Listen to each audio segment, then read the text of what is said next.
Hey guys, welcome to RollForDamage. I'm sure this is a bit of a surprise, but we've got some information that we want to share for you. And concerning the situations that's gone on the internets and stuff, I figured this is the best time to do it. I'm sure some of y'all are not quite aware of who I am, but I'm Henry. I'm one of the few regulars of RollForDamage. And over here, of course, you have the guy who runs everything and is the central hive mind of RollForDamage, John. Yellow. And of course, we have the newbie, the swabby, the new person to the pack, as it were, the Omega. That would be Jacob over here. Hello. Excuse me while I go slice the main brace. Yes.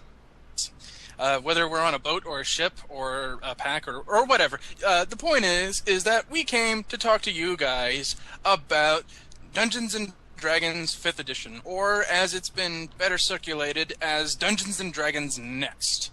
Now, I figured the best way we should get about starting doing this is have John lead us into what exactly it is, how things have gone on, and then we'll talk about the bullet points of what we liked and didn't like of what we saw. And so, take it away, Master John. Oh yeah, you're throwing me right under the bus right there. All right. Yes. All right. I can deal with that. I can deal with that because I came prepared with notes. Yes, I did. I know you did. So did I. I will also be acting as moderator to try and keep us on point from time to time. Yes, we do have a tendency to drift. Anywho, all the same, D&D Next was actually the working name. Sometime, I think it was last year, 2013. I could be wrong. So people on the internet, feel free to correct me. Basically, 4th edition got nixed, and they started development on what they call at the time D&D Next. And what was really great about D&D Next when they were working on it is they gave for almost anybody a chance to get in on the ground floor as far as the development process. And I think the rule set here is a combination. There we go. Of everybody's input as well as everybody's, I guess, negative feedback in regards to what they didn't like about 4E. Personal feelings aside, though, I don't prefer any one edition over the other. I do have my preferences, of course. I think everybody does. But, yeah, I mean, that's about it. I don't know what else you want me to say, Henry. Just from there, I guess. More to the point, like, we've gone into like what it was, but what is it now? How about, like, before we get to the bullet points, like well, what does it mean? All right. Well, for right now, what they've done is they've essentially dropped the edition tag off of it, which I think was a really good idea. Because with 3rd edition or 3.x, 3.5, whatever, it was D&D 3rd edition or D&D 4E or 4th edition or what have you. Now it's just called D&D. I think the fans have since dubbed it 5th edition or D&D Next or whatever. But for right now, it's just gone back to being called D&D, which I'm totally fine with that. Drop all the edition fluff. But basically, what it is now, there was a document that was released on the Wizards of the Coast website, which is the basic rule set, which is mainly what we're going to be talking about now.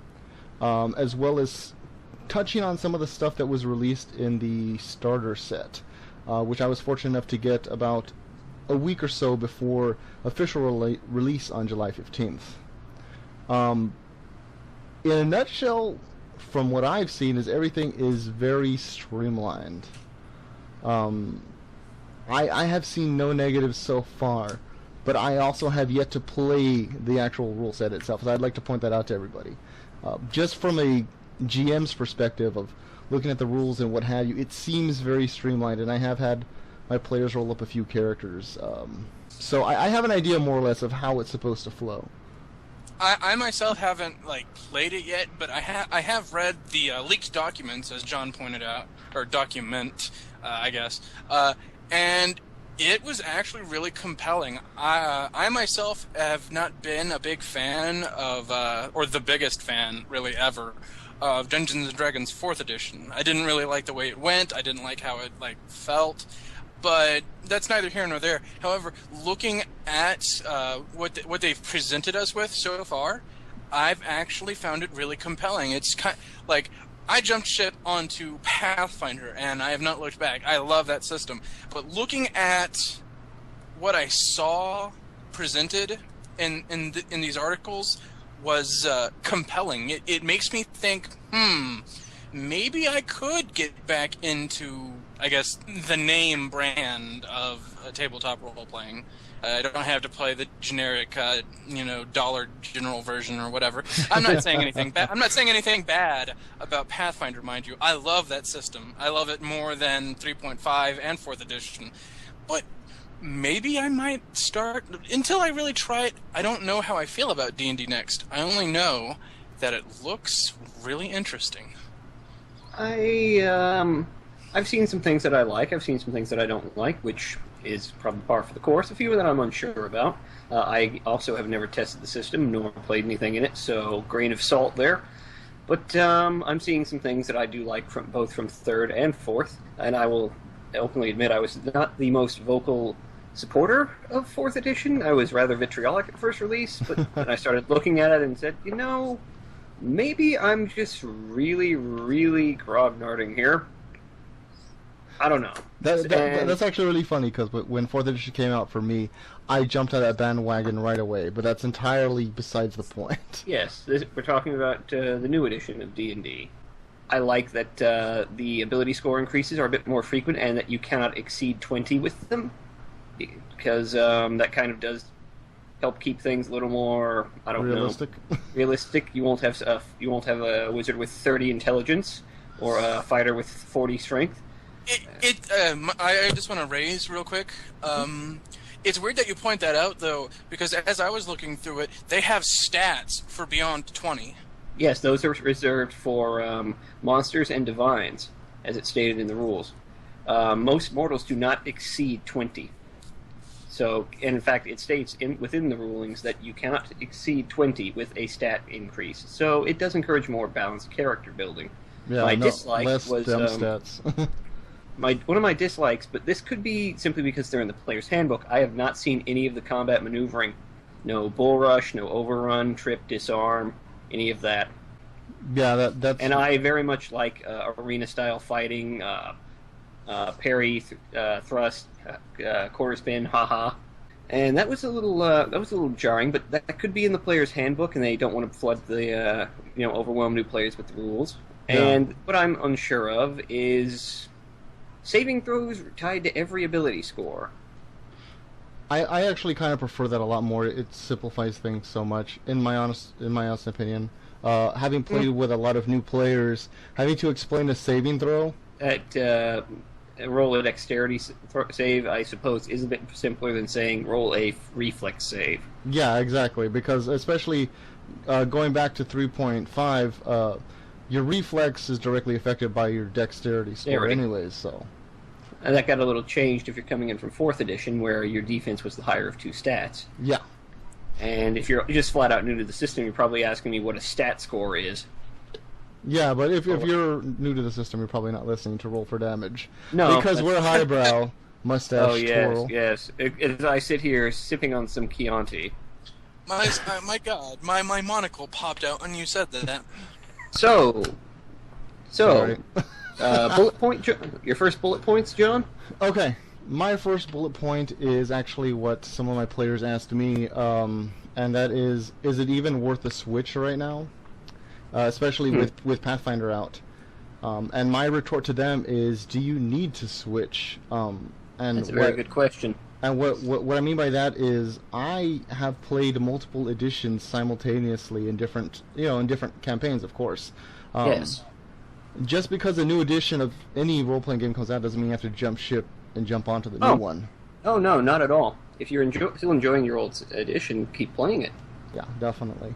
But as of right now, I would say it is definitely worth a look.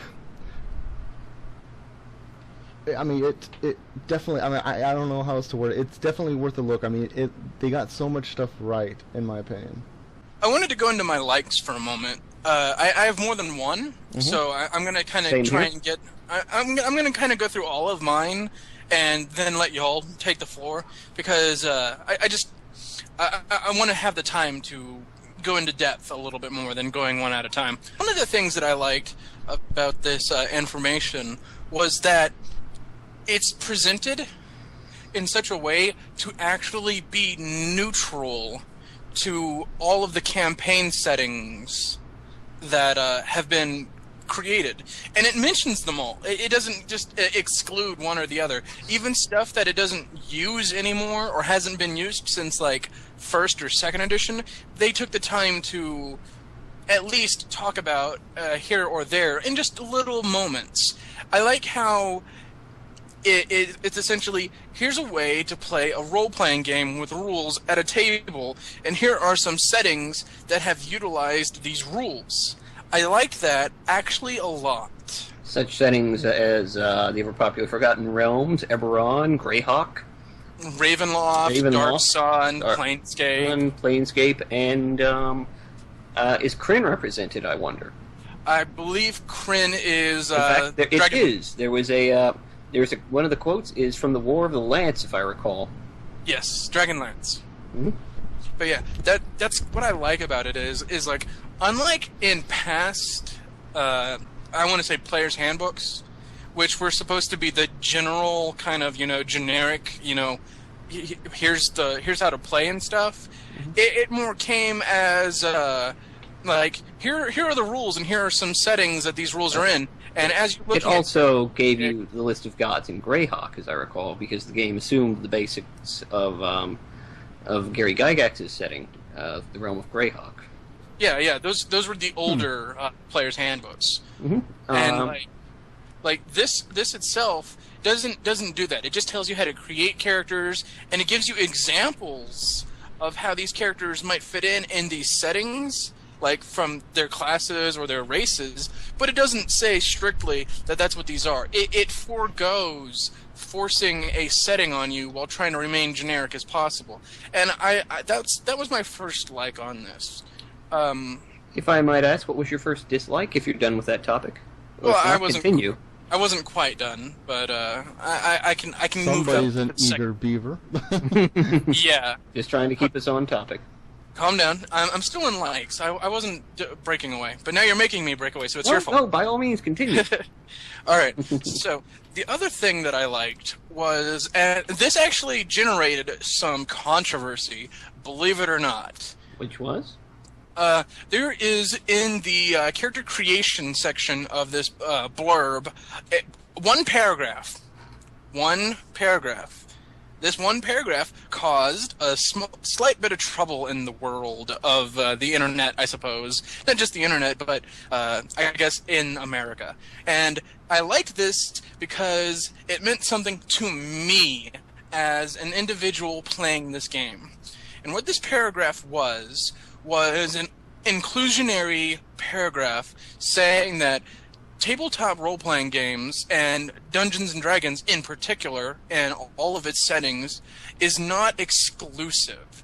You can play whatever type of character you want to play. You want to play a woman who identifies as a man who identifies as a woman, a gay man or a gay woman, or bisexual, or anything and all in between. You can, just as long as everyone else is cool with it. That's their setting, is that there's no particular greater presentation of one over the other. And that felt good to me as a player, seeing as how I'm gay. So it was more like, instead of just pretending that this was all just like Tamagotchi life where gay people don't exist in real life, this was like a thing where it's like, there are gay people in fantasy settings too, and just it's not a big deal. Well, I love Dragon Age, but Dragon Age is different than D&D. I don't mean to interrupt, but they even mentioned Mystara, which hasn't been around for quite some time. Yeah, that actually made me happy too. So yeah. I'm quite pleased. So that was my second biggest like, was how it felt like they were welcoming me back, both in one way and in another. Mm-hmm. And that was a big thing that I liked. However, I'm going to go on to one of my dislikes. Go for it. One of my dislikes with this thing, this file, this packet of information, as it were, one of the things that I disliked was how trying to find the words to describe it is kind of weird. Where was it? What in particular was it that you didn't quite like? Well, okay, it's in the character creation rules. They talk a lot about this is just like maybe missing information. It felt to me. It could be. But when they're talking about character classes or character races and their archetypes, Yeah. It doesn't tell you precisely. It kind of hints at, and it kind of says like choose one or the other, but it doesn't actually confirm. But the information presented for each class and race has one stat block, and then when it gives you the alternative sub-races and such, they're entirely different stat blocks, and they don't tell you which is which. Well, actually, the way I interpreted it and the way that I've seen other people interpreted it is, for being said race, we'll take Halfling for example, they get that bonus to dexterity, but in addition to that, if you choose a sub-race, you also get that additional bonus. Yes, if you are a mountain dwarf, for instance, you get a +2 to strength, in addition to your +2 for being a dwarf. It's Constitution. That's where my dislike came from, because I didn't know if one replaced the other. I could use some more clarification, because I also was a little shaken up by that. Yeah, I was a bit confused at first too. So I was thinking, do I only get +2 strength because I'm a mountain dwarf? No, I get +2 Constitution for being a dwarf and +1 strength, or +2 strength for being a mountain dwarf. However, I also get different features for being a mountain dwarf. Yeah, so this is where my confusion came from, and that's why it's a dislike. Because if this is to get people, into the setting, that kind of slip-up can make it kind of hard for people to understand, and if people don't understand, they get frustrated and they get fed up and then they quit. Yeah, that's something that might be taken a look at. Now, since I did 2 likes, I'll do another dislike. My second dislike is kind of a conflict of interest, believe it or not. And it's it's a conflict of interest because one of the reasons that I like this is because it's all-inclusive and it doesn't, force a setting for people who just have the standard stuff without, needing to buy campaign settings. But at the same time, I feel that it bites them in the ass because it sounds like they're advertising more of their other settings and not putting a lot of work into just keeping the rules simple and easy for people to jump into their own games. It's more like, here are some rules, but if you buy the DLC, then you'll have more stuff, which is the biggest thing that I didn't like about D&D was how once they released their core books, it was more of, you want to improve your game? Now buy this $60 book to expand on your world. But the thing is that you can do... It's a role-playing game. You can do almost all of that already with just standard generic rules. Like, I remember just looking at 3.5 with 7 races and 11 classes. That's over 500 potential unique characters per single individual. I was actually going to say, Henry, I actually didn't get that at all from that. I actually thought it was a nice thing that they were acknowledging them, especially for some of the older fans who maybe went away from D&D with what happened with 4E, and basically it's like, hey, we haven't forgotten about you guys, But I know, but they kept bringing it up. It's like the dwarves, for example, like hill dwarves and mountain dwarves, but they're called this and another one, so be sure to check that out. They kept doing that between classes and races, and it drew me out a little bit because I didn't have an issue with that. That was perfectly fine as far as I was concerned, because it let me because when I read it, I have to read it as though I'm a new GM going into it, which it let me know that okay, there is more stuff out there or more stuff on the way. Because I know that was the biggest thing with 4E. I think they released the books too frequently. I mean, fair enough, they are a company and they have to make money. I understand that. Yeah. But they were releasing things too fast, and at one point I was trying to stay on top of what they were releasing, but it almost broke the bank, so to speak. But it's nice to know they're not just going to release it and then be like, here you go, guys, and basically mic drop and walk away. Well, like I said, that's just how I felt. All right. And my final bullet point, it's only just one uncertainty, as it were. But in regards to, I'm a little uncertain to how they want to do a lot of this stuff, because I say a lot of this stuff, and that's so vague. But I mean, like, okay, looking at the fighter and the wizard in particular, because those are the two biggest head points, butts. probably. That's where people butt their heads most of, is like one is powerful than the other, or one is less power than the other. More an issue. Henry and I sit on opposite sides of this seesaw. Yeah, I'm looking at this, and at first I see that it looks like they're trying to address that issue. But at the same time, I don't see where they're going with this. Well, let me kind of cut in there, because I actually have a bullet point that's on classes and races. Cool. Let's see. If you're done, that is, Henry. No, that's where my uncertainty is I don't know where they're going with that and what they plan on doing. Okay. Well, right away, my next bullet point is classes and races, and is this limiting us? Question mark. I would also like to point out to everybody listening, as well as you guys here, my co-hosts, which is this is just the basic set, and we have to keep that in mind. That this is just the basic set, and it really reminds me of the first edition Red Box. In first edition Red Box, there was only 5 classes, I think, and 4 races, the same as what is presented right now.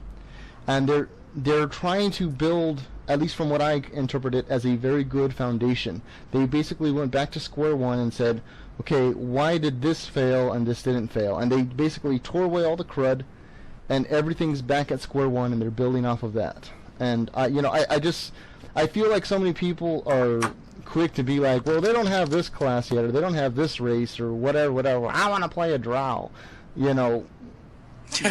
And like it's like you have to take it for what it is. I mean, you need a good foundation before you can start building your house. Yeah. Yeah. They're just getting the base classes set up at the moment. Yeah, and that's exactly how I feel about it right now. And I'm the type of person that I can play with just those 4 races, those 4 classes, and I can tell amazing stories with just those 4. Do you guys have anything to throw in on that, or? We can go round and round, Henry and I think. I just want to say that in regards to characters and classes, I like how there's more fluff to them now. It's not so much, here's a class. Like, here's the barest bones of what these classes represent. But more like, you were talking about how there's too many classes and stuff, but what I liked presented in the classes and races and stuff was more of akin to, like, this is how they're generally perceived, but everything has an exception. And these are just more base templates for the more exotic type of things. Like, the one thing that caught my attention was when it was talking about multi-class, and this made me really happy, was that you'll see, like, classes that don't, like, or whatever, and they're just people who are multi-classed. I know I didn't go exactly into what it said, but I'm trying to keep it brief. But it put more emphasis on multi-classing to create unique combinations rather than just filling an entire roster of classes that fit roles that you could just create by multi-classing. I do have Jacob. something on this. I am enjoying the fact that I'm looking and I'm not seeing dead levels in character classes. For those not aware, a dead level is a level in which you get hit points and possibly saving throw and nothing else. Everything, you're picking up something on every level, such as, look at the fighter, you're getting a fighting style in the second win, then action surge, an archetype, ability score improvements, etc. I like seeing that, actually. So there's always something to look forward to with the next level. As opposed to, oh darn, I only get hit points this level. Yeah, that was something that was refreshing to see. Yes, I am eager to see if prestige classes will be returning, because they usually brought an interesting bit of fluff with them, especially some of the ones in the Forgotten Realms. Mm-hmm. As for instance, oh lord, I could go on. No, I could go off for an hour on. That'll be another tangent. That'll be another time. That'll be another time. I'm actually the same way with prestige classes. Mm-hmm. They can make a character class far more interesting, in my opinion. They can also be not so interesting, but I mostly enjoyed. I did like seeing multi-classing return. I just want to say this. I don't have a problem with prestige classes. I actually think those are good natural progressions of whatever class that you pick. What I don't like is seeing base and core classes that essentially amount to what would be a person multi-classing. Yeah, that's true. That's like fucking spell swords, wizard, fighter. I don't mind those so much because of how difficult that is to actually pull off. But I feel that you should be able to represent your character by the investiture of multi-classing, because that's what it's there for. I also have no problem if they should decide to bring some additional base classes in that vein, mostly because, again, you wind up with a lot of disconnect between the two. Yeah, so you go that route. Yeah, the only real classes I really want to see them bring in all honesty, is maybe a bard. I'd like to see a bard. I'd love to see a barbarian as well. A druid. Actually, barbarian's one I can do without, and I'll go into that in a minute. Bard, bard, druid, and possibly ranger, but I'm iffy on that one. And the reason why I say I could do without barbarian, and I'm one of the biggest advocates for barbarians, I like them, but in a nutshell, all a barbarian is a fighter, a martial weapon fighter, who relies on rage abilities to basically make up for lack thereof in other areas. So I really don't think they need an entire class devoted to that. In my perspective, like I said, and I play barbarian a lot. I'll disagree because I do believe that there is something to be said for the rampaging berserker getting by on nothing but his wits and his axe. But flying into bloodlust. No, but that actually goes back to what I was saying. I mean, you could easily be somebody that pick a fighter class and then take that branch, which would be berserker or barbarian or what have you. And I mean, we've already kind of seen this in this packet. Different options that you choose can open up different trees, so to speak. As long as it retains the same effect, I wouldn't mind too much. Because I do like barbarians as a whole, mostly because of the whole getting pissed off and flying into a rage, but that's just me. No, that's entirely understandable. Okay, the next bullet point I kind of wanted to touch on is backgrounds in addition to them. I know a lot of people have kind of bashed on this because they think it's detracting from the freedom to make their character the way they want. And all I can say is yes, 1,000 times yes. What a lot of people aren't taking into consideration is these are also open to interpretation. You can do whatever you want with them. And I don't know. I guess people are trying to feel pigeonholed in it, but I don't see that. And I also know that there's not many of them right now. I think there's about maybe 4 or 5 of them that are listed. I think it's Folk Hero, Acolyte, Sage. I'm forgetting the others. Criminal's one I know, and Soldier. Yeah, there we go. Soldier. Yeah, there we go. We got them all. Yeah. But basically, what I really liked about them is I don't know if you guys have ever played Cyberpunk. So 2020. I have not, but I have read it, and I really wanted to. Well, the way they do backgrounds here kind of really reminded me that they might have looked into that. Because it basically, you roll said dice, whether it's a D10, D8, D6, what have you, to determine different aspects about your character. I don't know, I thought that was fantastic. I was like, that reminds me so much of Cyberpunk. But by the same token, it's not forcing you to do that, because all these backgrounds are entirely optional. You can choose not to play with backgrounds at all. Mm-hmm. Or you can either have your GM be like, look, I know you rolled that one, but this one would probably fit you better, or you might even be like, look, I rolled this, but I want this, and I've never known a GM to shut somebody down for that. I've had to deal with some questionable GMs before, so seeing it set into the rules does help a bit with that. Oh, yeah. In regards to the backgrounds and stuff, one of the things that I'm really fond of is the encouragement of actual roleplay that it provides. Yeah, especially like in regards to we have new players coming in, it really helps them get a feel. Because I mean, like right away, you get your personality, you get your bonds, your ideals, and your flaws. So right away, a new person, especially like for me, like when I do a new character, and I'm like, okay, how does this character act? What's important to him? What isn't important to him? What have you? This doesn't make that decision for me, but it gives me a jumping point. That summed up all of my feelings right there in regards to new players and the backgrounds. It's an excellent jumping off point to get them to grow more. I do like the backgrounds, if for no other reason than it gives new players the idea that, well, perhaps I should get a background ready, or perhaps I should look at the flaws and ideals that this character has, and starts having them ask questions to produce a deeper character personality, as opposed to I hunt goblins and I hunt orcs.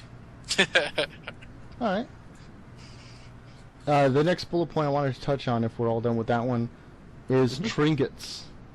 I have not looked much at trinkets, actually. Yeah, actually, in regards, this is probably one of the only things I missed in my cursory glance over it. Okay, basically what a trinket is in a nutshell, for you guys as well as the audience, is every first level character, or I should say every new character when it's rolled up, rolls on a percentile table, and depending on what they get, they start with one trinket. And basically what a trinket is it is an item that has no real value other than what it is to the character. And I think this is a great idea for characters that kind of gives them a certain characteristic to give them that oddity that makes them feel unique. For example, one of my players rolled up a character, and when he got to the trinket section, he rolled, and he has a piece of dragon scale. Where did he get that piece of dragon That's scale? Kind of cool. Why is that important to you? Are people actively looking for this dragon scale? Do you even know it's dragon scale? It's just like a random thing. I know I had another player roll up, and he got a random bag of human teeth. Jesus! And then I'm thinking, okay, well, why are you carrying around this random bag of human teeth? And he's playing a criminal, and he was like, I don't know. I nicked it off somebody. I thought it was a coin purse, and now I have this. And just that in and of itself, that gave me like 2 plot hooks off the top of my head. Like, okay, well, they could have been like spell components that you kind of nicked from the wrong person, and now they might come look for you later or what have you. Mm-hmm. These appear to be 100 useful items for setting off an adventure as well. Yeah, definitely, but I don't know. I thought that was a great addition. It was very unforeseen to me. Like, I did not see this coming. I'll go ahead and I'll move on to my next bullet point, which is proficiency bonus. Proficiency bonus seems odd. Was another thing I missed. Basically, proficiency bonus is a mixture of your base attack bonus plus a bunch of other things. Basically, now, given your levels, you have a flat bonus. I think at first level it's +2. You have a +2 to add to anything that you're proficient in. And this also includes, like I said, combat. So it kind of rolls over as also being a base attack bonus, also being a base fortitude save, and what have you. It actually reminds me a lot of in 4E. In 4E, you got to add like half your level to certain rolls, yeah. And I kind of like that because that made it kind of more. What's the word? Like in 3.5, I would advance a character to a certain point, and he wouldn't get any better in, let's say, use rope, because I never put any points into it. Yeah. But just given that my character was like, let's say, level 10, he would by default get a miscellaneous +5 to that use or lack thereof. Proficiency bonus, I noticed, I believe can only be applied once per round from the looks of it. I think so. Like, I didn't read much on the details of how often it can be applied, but I know that it can be it basically affects everything that you're proficient in. Yes, I like that. It's a new concept. It's new, all right. Not sure how I feel about it, but it looks like it's a bit more interesting than just saying I have a BAB plus 5, or I have I have Fortitude plus 8.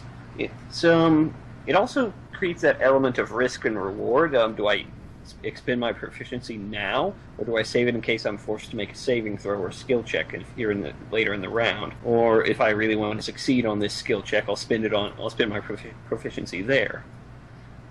But it creates some very interesting choices, I think. Yeah. All right. Henry, you have anything? Oh, you didn't really read up on proficiency bonus. No, I didn't. However, it does make me want to ask a question about something that I did see. All right. I saw something called tools. Yes. Ah, yes, tools. Yes, this is also where your proficiency bonus would apply if you're proficient in those tools. For example, rogues get the default proficiency with thieves' tools. So they could apply their proficiency bonus to using thieves' tools. No. Hold on, maybe I didn't. Are you talking perhaps about the professions tools? That may be what I'm talking about. I saw something about how, like, you get tools every few levels, or I guess proficiency in tools. Like, I couldn't find too much information on it, but I didn't look too hard for it either. Those tools allow you to expend your proficiency on a profession check, I believe. Mm-hmm. If you're that brings us to another part. Most characters have a profession outside of adventuring. And they could be cartographers or jewelers or even a tinker or a woodcarver, and they can do that to earn extra revenue, to earn additional revenue, and not have to. They can use it to gain a certain lifestyle, and not have to expend money on their downtime. Which there is a 1 gold piece per day cost of having downtime to cover your I actually really expensive like that. tastes. That is kind of nice. So you simply say that you are using your profession. And if you happen to be something like a blacksmith or something like that, you can use it to create non-magical items and such. Or if you're a performer, you can earn a pretty nice living by doing that. Huh. Mm-hmm. It's a very. I certainly like it. I don't have many bad things to say about it. It does. It very much rolls the old profession skill back into the game. Yeah, that's one thing I sorely miss. The profession and the crafts and everything like that. I miss those sorely from 4E. Mm-hmm. Yeah, I think that's a good thing. Mm-hmm. All right.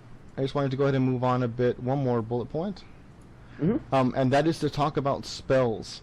And I'll admit, I didn't read into the spells too much, but one thing that I noticed right away is the spells look completely diversified in regards to them having multiple uses, or them even improving certain spells, of course, as you advance. Kind of like Magic Missile gets stronger in 3.5, what have you. And I really like that about it.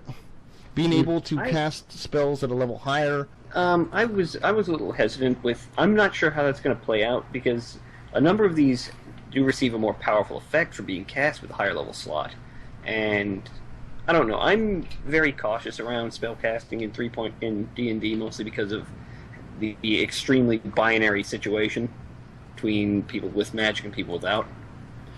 Oh, well, that's actually one thing if I understood this, if I read it correctly, I mean, you guys are free to correct me. Anybody out there listening is free to correct me. What I think, if I understand it correctly, is now wizards have to roll basically an attack roll with their intelligence. I think some of them use it. I don't know if all of them. I couldn't get a definitive answer there. Yeah, the rules and the basics that were a little vague on that, but yes. I love that so much. I do like the idea of that fireball having a chance to miss instead of blowing up and killing half the fight. Or just having a chance to fizzle outright because they lost their concentration or what have you. I like that a lot because you don't know how many times it would aggravate me to somebody just be like, "No, I'm gonna cast Magic Missile." And like, well, no, I'm why? just gonna delayed blast fireball this entire room. Yeah, everybody out later, man. Yeah, exactly. It's like in 3.5. Sorry, I am guilty. I'm guilty of the Magic Missile thing. Mm-hmm. I do like that some effects have been added to other spells that would otherwise be highly situational, like Death Ward. Instead of giving you immunity to necromantic effects, if something would drop you to 0 hit points, it drops you to 1, and the spell ends. It also protects you from an effect that would instantaneously Yeah, that would kill you instantaneously without damage. Yeah, that kind of goes back to what I said. Like a lot of the spells have been more diversified, so they're less one-trick ponies. I'm the one thing I did. There is one spell that has pestered me a bit, and that is Bless. Mostly because I feel it might add a little bit of unnecessary rolling. Previously, Bless, for those unaware, gave you a +1 bonus on attack rolls and I think saves against fear. Now it is whenever you make an attack roll or a saving throw until the spell ends, roll a d4 and add that much to the attack roll or saving throw. I'm a little on the fence there. I'm kind of okay with that, because I think what was missing from a lot of the spells, especially in the buffs, is it was kind of taking some of the control or lack thereof away from the player, or specifically the caster. Because a lot of things were kind of set in stone, but now it's like, okay, well, I'm going to roll a d4, and that's how much of a bonus you get for this Bless spell, for example. I enjoyed that randomization factor, personally. Yeah, and that's a matter of taste. I prefer a little more hard and fast, given my luck with the dice or lack thereof. I do like to see that some spell, the ritual spell, has remained. Yeah, that's actually one thing I wanted to touch on too. I noticed that certain spells have the ritual, I guess, tagline or keyword or what have you. And from my understanding of it is you can cast that spell as per normal, but you can also opt to cast that spell as a ritual, and I think the effects last twice as long. A thing that I've noticed about casting ritualistically is that you can cast any ritual spell that you have as long as you have the feat to do it, or the ability to, at least, and it won't take up one of your spells. That's what it is. It doesn't take away a spell things. slot. Yes. It's good for small things like comprehend languages, or bigger things like commune or augury, things that will not see a lot of spell casting, or that will that are again highly situational, which allows wizards and clerics to keep other spell slots open for things like you really need this charm person to go off, or chain lightning to cut down attackers and leave them wounded so the fighter and rogue can go to work. As opposed to, sorry guys, I prepared comprehend languages today. Yeah. That also brings up the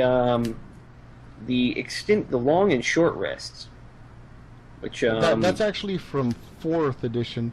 Yes, but go on. The short rest and long rest, I do like having that back because of a number of abilities that I've noticed on the fighter and rogue key off of short rest, whereas a number of them on the cleric and wizard appear to key off of long rest, namely their spell casting. Which I think creates an interesting combination, a dichotomy there. Yeah. The only confusion I got in regards to spells really is spell slots versus spells known versus spells per day. I've read it like 4 times. I don't think I've even gotten it now. No, I still don't. I read through it once, I read through it again, and I'm like, how the hell do I make this work? My precursory glance might shine a little bit more light on it, and like I said, it's only cursory, so it's not super in-depth. But here's what I saw in regards to actual spells. They ripped a little bit from Pathfinder, or borrowed, or were inspired by. Or cantrips. Cantrips are free. Okay. They don't take up spell slots. Well, we know a few, though. You only know a few of them, but you know them. Like, they are intrinsically a part of you. Like, gold elves will get 1 cantrip just for being a gold elf. And so they have that. But wizards, and I presume sorcerers, maybe... If they show up, or aren't they... Yeah, exactly. If whatever... you get cantrips, and those are, your go-to, you have them, you don't have to worry about losing them whatsoever. And then you have your actual spell slots beyond cantrips. And it functions, as far as I can tell, like 3.5 Pathfinder, where it's like, you have 2 first levels at this level and 1 second level. Standard progression of spells per day, right? But it seems like they did away with some meta magic feats, at least maximize spell, because maybe not. Actually, they haven't actually. Evocation in particular has the maximize effect. Well, like I'm pointing something out about the spell slots specifically. Is that okay? So the example that they used that caught my attention was you have magic missile, right? Mm-hmm. Let's say you have a level 9 spell, meteor, time stop, one of the big bad ones, right? You cannot cast that spell in a first level slot. Obviously. You cannot. It's just impossible. You have to cast it as a level 9 spell. However, magic missile, first level. If you move it to, if you decide to spend it as a second level spell, spend one of your second level spell slots, that increases the power of the spell, and it functions as a higher level spell with all of the bonuses that entails. But you're doing that at the cost of your second level slot. Mm-hmm. Yeah. I think. Go ahead. The other thing I've noticed is that wizards restore spell slots differently now. And I have the arcane recovery right here. Well, no. This isn't even. Maybe it is arcane recovery, but they were just talking about short rest and long rest in this article, and I read it on wizards and stuff. And that's for short rest, you get a specific number tied to your half your level rounded up. So if you were fifth level, them may be of 6th level or higher, though. Yeah, none of them can be 6th level or higher if it's a short rest. But the thing is that you get half of those back. So if you're 6th level, you get 3 spell slots back. It doesn't mean that you get 3 of your choice. It means you get a value of 3. So you can get 3 level 1s, or 1 level 3, or any 1, combination. 2. Yeah. At this point, it makes you wonder why they didn't just abandon spell slots and call it like magic points or something. I'm curious why they haven't tried spell points yet, because that appears to be what they may be doing. Yeah, I think that's what it feels like they're leaning towards, but spell points? Maybe they didn't want to go that route, and I could totally understand why. It looks like you choose your spells for the day, and then you expend the slots as need be.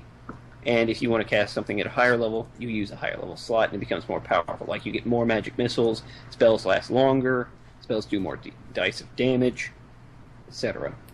All right. But you can't cast higher level spells in a lower level slot. So it does kind of look like it does look like spell points, maybe. Of course, you can always cast your cantrips. Yeah.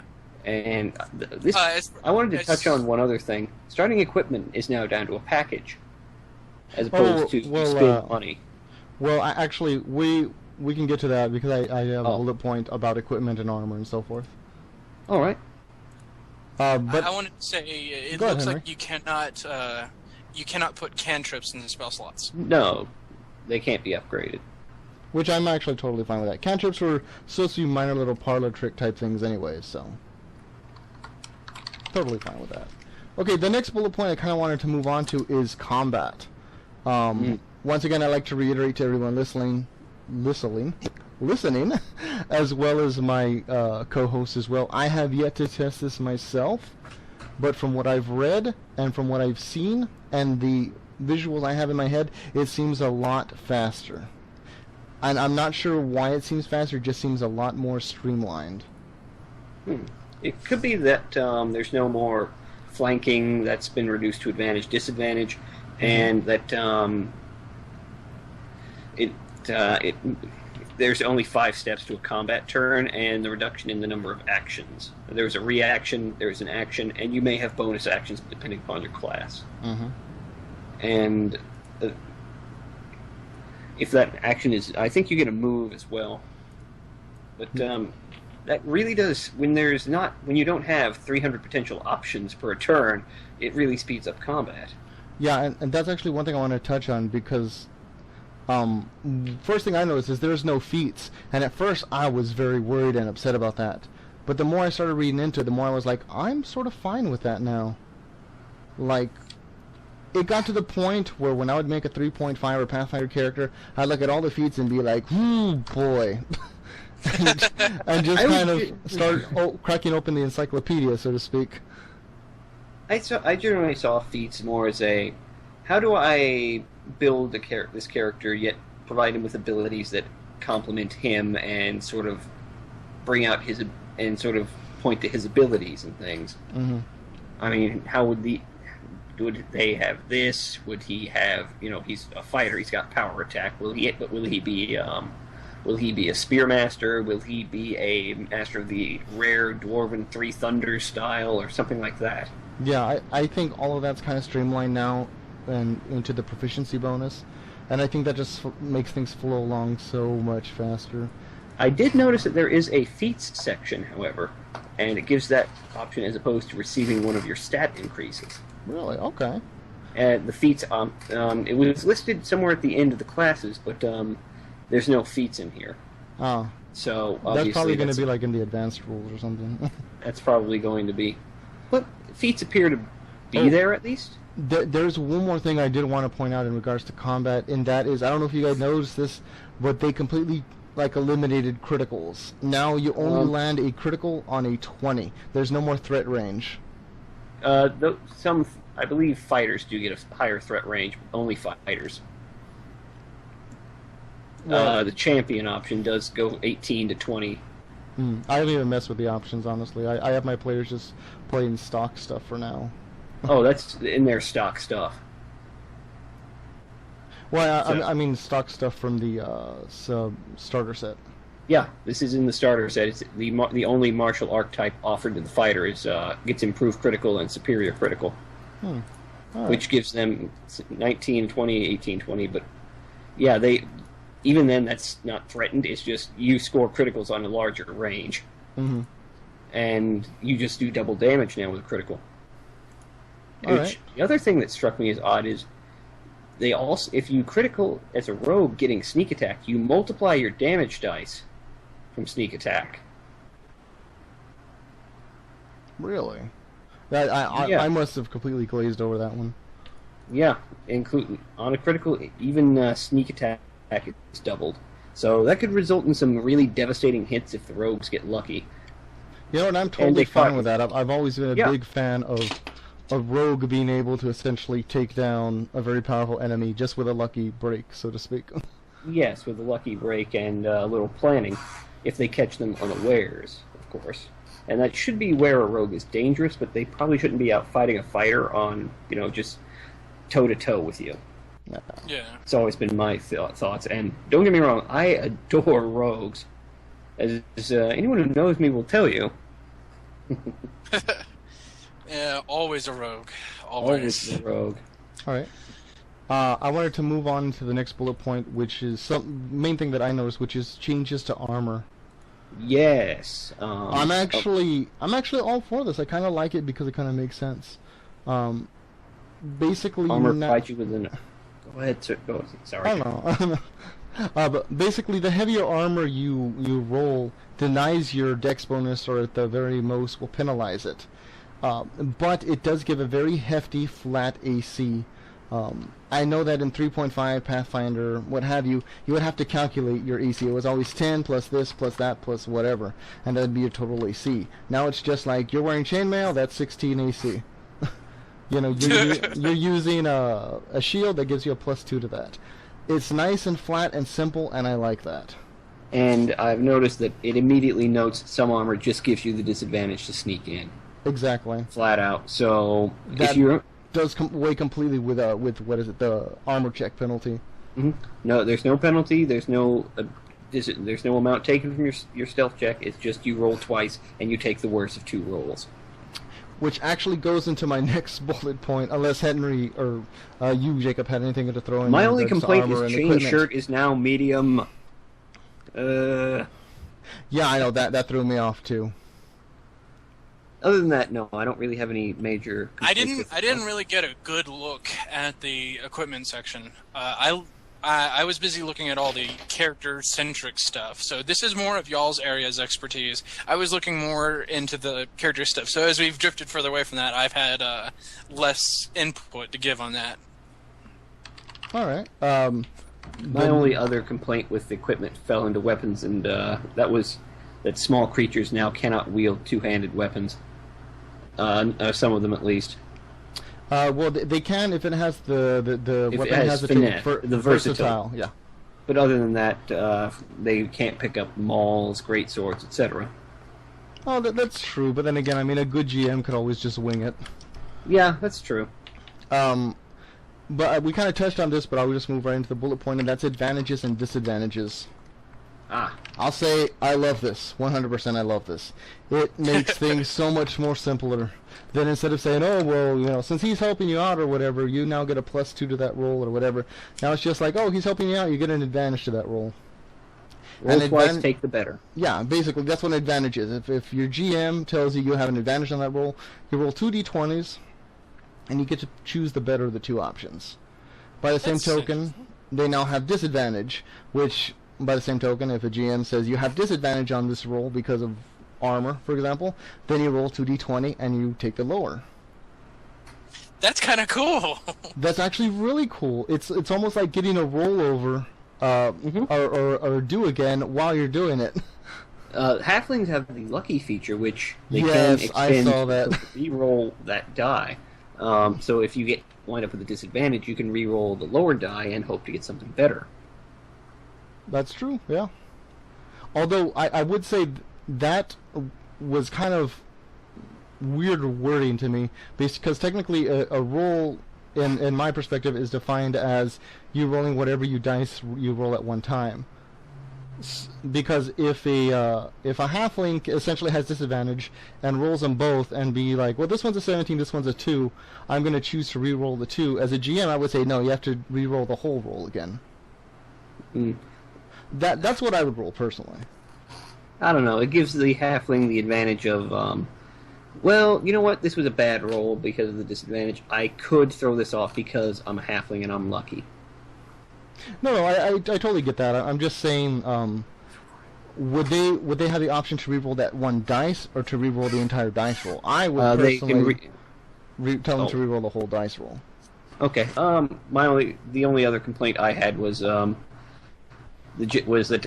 spellcasting can be performed in armor if you're proficient with it. So actually, I suppose that does sort of ease you in if you want to take levels in wizard as a fighter. Because you're proficient with your armor, you can cast in it. Yeah, I'm not really a big fan of the whole battle mage type concept. I don't have too many issues with it, but mostly because I'm kind of just really hesitant about spell casting in general. I've seen enough games that went too long wrecked by it. You've seen some things and done some I've stuff. seen some things, man. No, that was my only complaint with spells. My only other complaint, but I did rather enjoy seeing languages given greater importance, so to speak. Mm-hmm. Like it does mention that Dwarven is speaking has many deep guttural sounds to it, and typically carries over to Dwarves speaking Common, as opposed to Elven, which has numerous subtle inflections and is very flowing. That's good. Things like that. Where were we? What did we leave off at after that? We were about to touch up on inspiration. Inspiration points. I did not find. You guys are going to have to... Okay, basically what inspiration points are in a nutshell is, we've seen this before in other role-playing games, action points, fate chips, fate points, bennies, anything that lets you basically affect a dice roll. Is an inspiration point. It's basically a chip, so to speak, that you can cash into the GM to re-roll a roll or affect other aspects of the game, and I really liked this. I mean, I do this anyway in my games, but just to see that it's there in the rules, it added validity to it. Cool. Henry, I think you had something to say on this. Yeah, so I was looking at the inspiration, as it were. What I found interesting is that it's not a pool. You don't get like a pool of them. Mm-hmm. You get it, you use it, and that's essentially it until you get it again. Your inspiration is unlike the other systems that I've seen for it, bennies and stuff like that, where you can pool them. You can't pool this. It feels like they actually took the idea of genuine inspiration and made it into a viable system that works. I've yet to play test it myself, of course, but just like it works on anything, and it's not limited to, and that's because of just how limited in and of itself it is. It's brilliant. Yeah, I have to agree with that. I was very impressed with the inspiration points, or just inspiration in general. I keep saying inspiration points because I always give out a token to my players to signify that they have it. It also gives players something physical that they can hold in front of them. Yeah. In their hands, actually. Yeah, especially when they're holding it in their hand and they're like, do I want to cash this in now, or am I gonna need it later on when we fight that dragon? Mm-hmm. But yeah, that's about all the bullet points I had, guys. Unless anybody had anything else they wanted to bring up and touch on. Well, Don't you guys all speak at once now? I agree that it touched on most of the things I had hoped to talk about as well. It really did. I mostly just want to see what they're going to do with the player's handbook now. That to me is where the real hearty, the biggest of the big will be. This, like I was saying before, yeah. I kind of missed a few things on combat. I like that spring attack is effectively everyone has it now. You can move between attacks. Yeah, so that's another thing I wanted to bring up in combat. I just completely forgot. You can essentially portion out your turn, meaning if you have multiple attacks, you can move 10 paces, attack, move another 10 paces, attack, and then move another 10 paces. And attack if you want.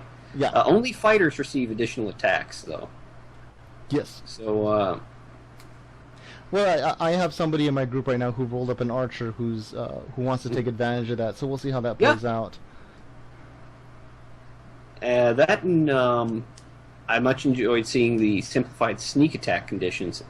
You can also get sneak attack as long as there's another enemy adjacent to your target. So you can get advantage. Interesting. Yeah. If you have advantage, you can also get sneak attack.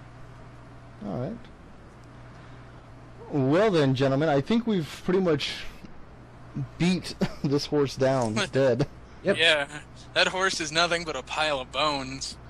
If that. Well. But I'll just say my first impressions, having read it, both the basic rule set that was released on WotC and the starter set, I'm very hopeful for what's here. It doesn't seem as completely alien as 4th edition did when 4th edition came out. So I'm looking hopeful. I'm actually going to run it this Saturday, so I'll see how that goes. All right. I'm looking forward to it for sure.